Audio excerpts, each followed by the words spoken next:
इसमें भक्ति का स्वरूप भी है कि आप इस बात को ठीक ठीक जाने कि भक्ति शास्त्रों में है क्या। संत ज्ञानेश्वर हुए अद्भुत संत, दक्षिण भारत में, महाराष्ट्र में इतने अद्भुत कि पाल जन्मजात संत थे और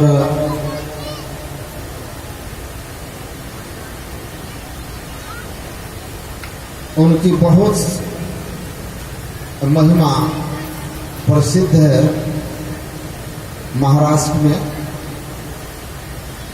उन्होंने गीता पर बहुत सुंदर टीका लिखी, गीता ज्ञानेश्वरी, पढ़ना चाहिए। काफी मोटी और विस्तृत है, लेकिन उसके लिखने के बावजूद जब उनके एक भक्त ने उनसे पूछा कि आपने गीता पर ऐसी व्याख्या की है कि गीता को समझने के लिए अब लोगों को भटकना नहीं पड़ेगा। ये प्रसंग हमने पढ़ा है, पुस्तक में है, दक्षिण के एक लेखक की पुस्तक में है। तो संत ज्ञानेश्वर ने कहा कि मैंने गीता पर सबसे सुंदर टीका लिखी है, लेकिन तुमने जो ये कहा कि अब भटकना नहीं पड़ेगा और ज्ञानेश्वरी पढ़कर के ही लोग गीता को समझ जाएंगे, यह असंभव है।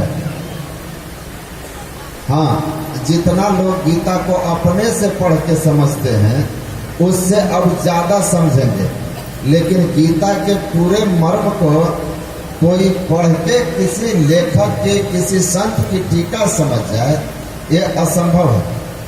तो कहा कि तब फिर समझेगा कैसे? तो उन्होंने कहा कि संसार का कोई भी धर्म ग्रंथ के सार ज्ञान को समझने के लिए गुरु की सदैव आवश्यकता रहेगी।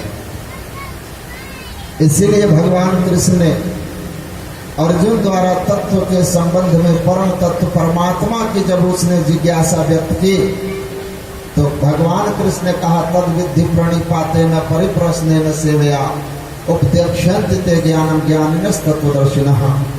हे अर्जुन, आप तत्वदर्शी गुरु के पास जाइए, तत्वदर्शी गुरु मिलेंगे, उनकी सेवा कीजिएगा, प्रणिपात विनय अनुनय कीजिएगा, प्रसन्न होंगे, तब वो आपको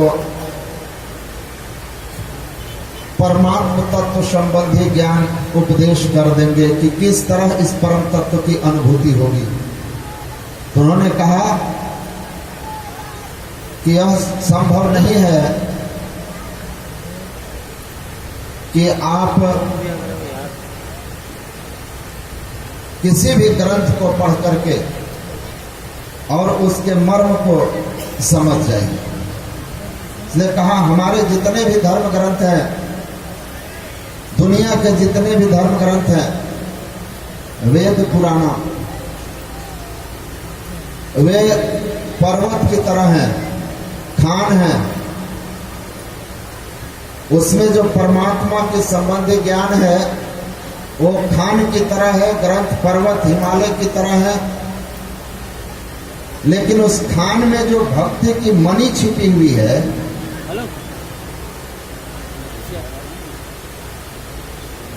भक्ति की मणि छिपी हुई है,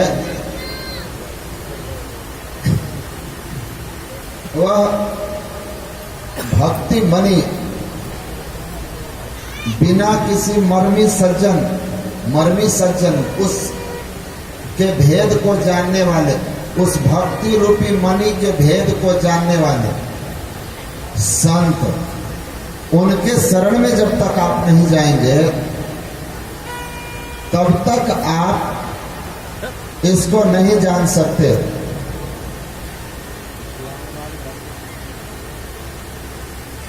इसलिए और इसको जानने के लिए आपको ज्ञान और वैराग्य की आंख होनी चाहिए। नहीं तो जहां ईश्वर की मान्यता ना हो, जो भक्ति का स्वरूप नहीं है, उसमें भी हम भक्ति भाव रखते हैं। और अगर हमारे अंदर में संसार बसा हुआ है तो हम परमात्मा की भक्ति कैसे कर पाएंगे। तुलसीदास जी ने कहा, दोई के हो एक समय भुआलू, हंसब ठठाई फुलाई गालू। गाल फुला के हंसना